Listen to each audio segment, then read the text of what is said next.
News every 15 minutes, weather every 10, and sports twice an hour. Newstalk, KGVO, AM 1290 and now 101.5 FM. You're listening to Montana Morning with Peter Christian. Could these be the last candidate debates? Good morning, everyone. It's Montana Morning. It's Wednesday, October the 22nd, 2014. Thank you so much for joining us on this edition of Montana Morning. And our newscast this morning is sponsored by Dr. Troy Doxey. He's got the friendly team at Chiropractic Works working for you, dedicated to chiropractic solutions.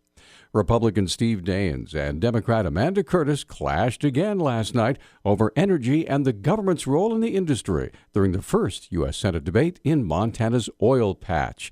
Last night's event in Sydney was only the second meeting of the candidates, likely to be the last before the November 4th election.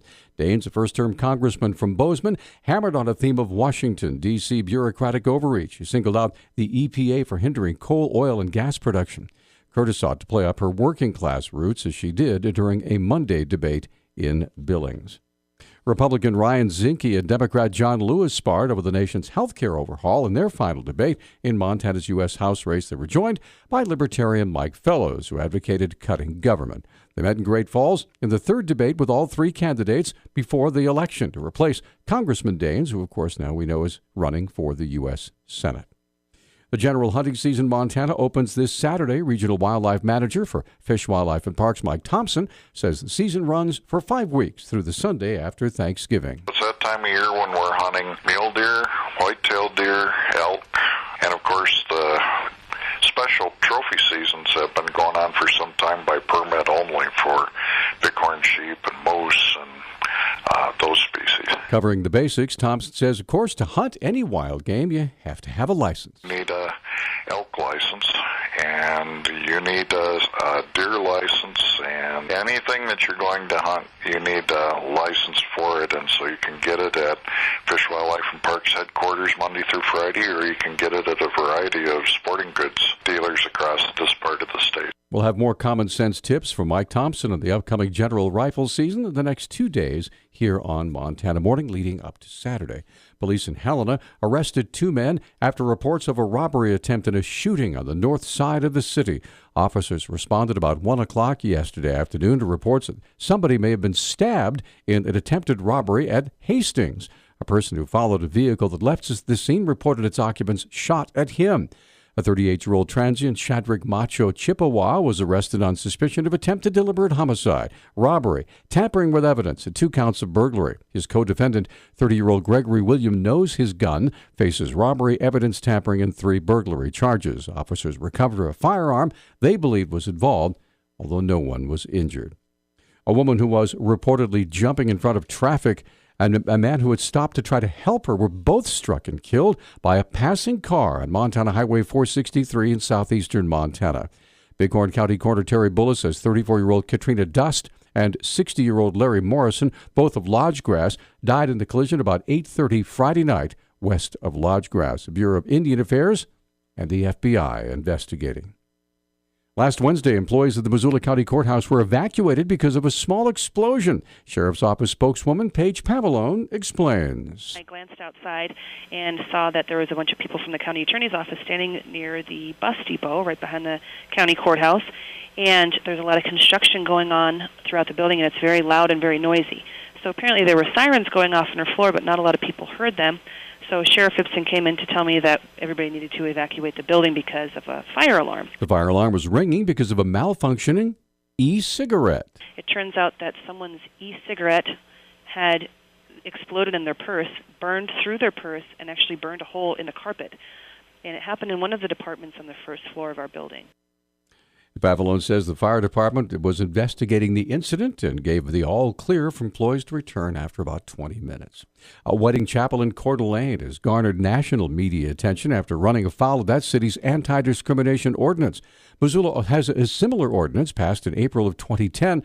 However, City Attorney Jim Nugent said ours and Coeur d'Alene's are vastly different. In Missoula, the city council specifically said that it would be a civil remedy, a civil penalty, at least for the first 3 offenses during a 12-month period.